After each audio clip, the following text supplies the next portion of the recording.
रोम रोम भाइयों।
और इस पे जो आप एक खूबसूरत पेंटिंग देख रहे हैं, ये सब्जियों से बने हुए कलर की है। जी हाँ, ये रियल वेजिटेबल से बने हुए कलर की है और ये कलर आज भी यूं का यूं ही है।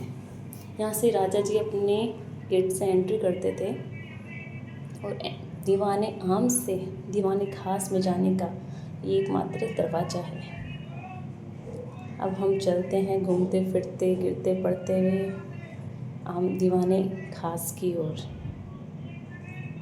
आप देख सकते हैं काफ़ी मजबूती से दीवारें काफ़ी मजबूत हैं, आज भी काफ़ी खूबसूरत नज़ारा है। अब हम चलते हैं दीवाने खास की ओर। जिससे पहले ये जो आप मेरे सामने गार्डन देख रहे हैं, इस गार्डन को कहते हैं चार बाग शैली मुग़ल गार्डन। जी हाँ, अब हम चलते हैं शीश महल की तरफ। आमेर महल का सबसे इम्पोर्टेंट पार्ट है शीश महल। बहुत ही खूबसूरत है ये। चारों तरफ जो आप देखेंगे अभी, हाँ जी, चारों तरफ कांच से बना हुआ महल है। इसके अंदर रात के समय में ऐसे बताते हैं कि शीश महल में जो ये जगह हम देख रहे हैं स्पेस, यहाँ पे मशाले जला दिए जाते थे। जी हाँ, मसाले जला देने के बाद क्या होता है, यहाँ पे जो आप देख रहे हैं क्या, यहाँ पे मशाले रख दी जाती, जिससे ये जो महल है ये पूरा जगमगा जाता था। पूरे महल में इतनी रोशनी होती थी कि शायद यहाँ पे मुझे लगता है लाइट्स की ज़रूरत नहीं होती थी।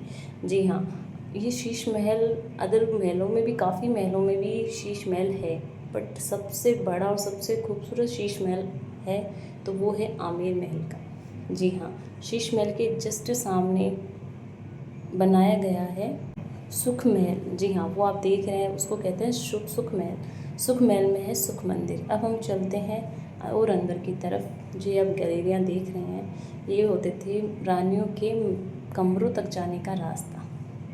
अब हम चल रहे हैं थोड़ा और ऊपर। वो रास्ते को तो हमने छोड़ दिया, रानियों के कमरे तक जाने वाले रास्ते को। अभी हम चल रहे हैं खुफिया रास्तों में, देखते हैं क्या मिलता है। जी हाँ, यहाँ पे भी ये रूम्स पहले के ज़माने में यही रूम हुआ करते थे जो आप ये देख रहे हैं। अभी थोड़ा सा रिनोवेशन की ज़रूरत है यहाँ पे, लोगों ने सरकार क्या कर रहे हैं सरकार यार। ये देखिए, ये थे रानियों के कक्ष के बाहर का रास्ता। रूम के बाहर जो होता है ना, खुला चौक कहते हैं जिसको, ये वो होता था जहाँ पे वो घूमते फिरते थे सैनिक वगैरह उनके।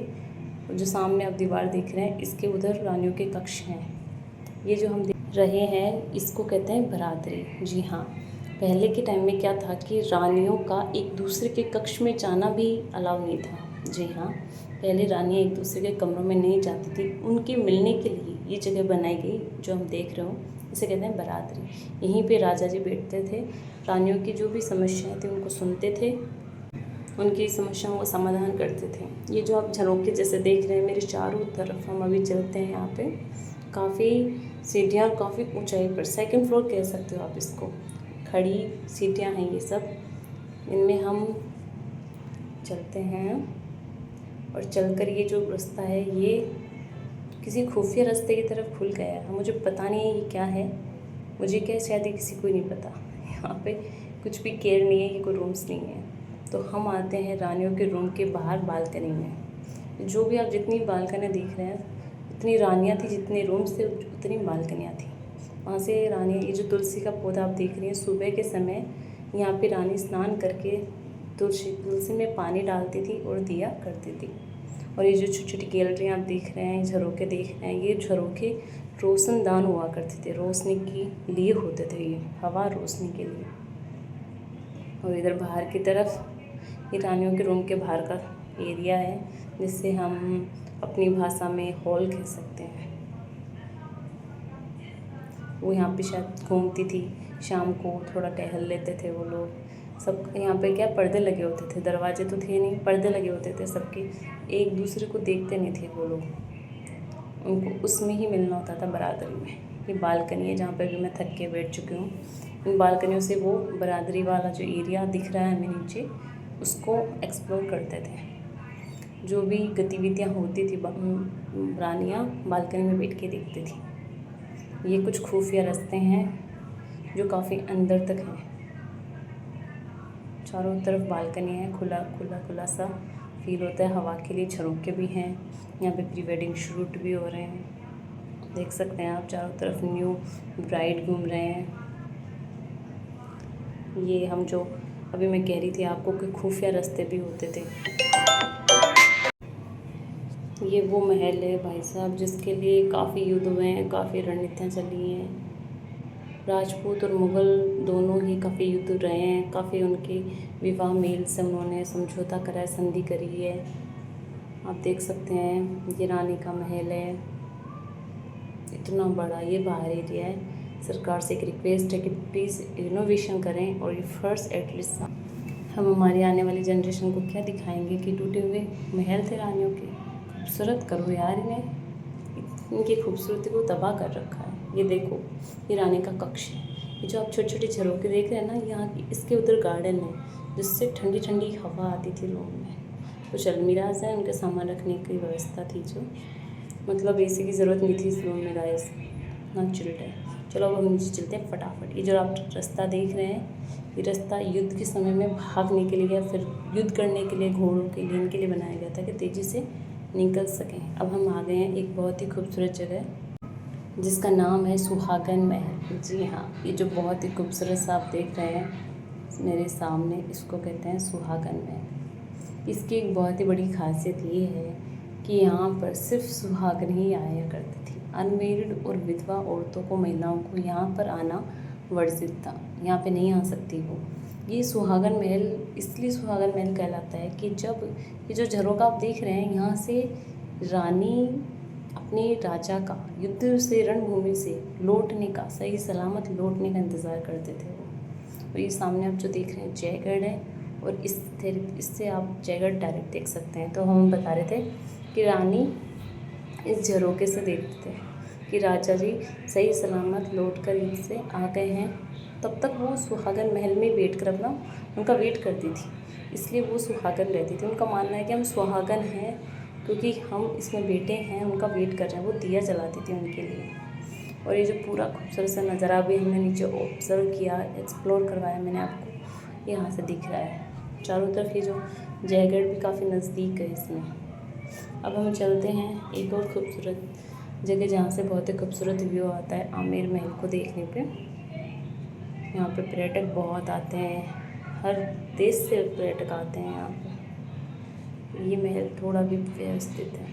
यहाँ सामने भी एक मंदिर है, गढ़ है छोटा सा, यहाँ पे काली माता का मंदिर भी है, देख सकते हैं आप। यहाँ से वो झील, माउंट हा झील भी दिख रही है हमें। और जहाँ पे ये मैडम अभी बैठे थे वो, वहाँ से एक अच्छा व्यू आता है। जी हाँ, अब हम आ गए हैं सुख महल। सुख महल जिसमें है सुख मंदिर स्थित।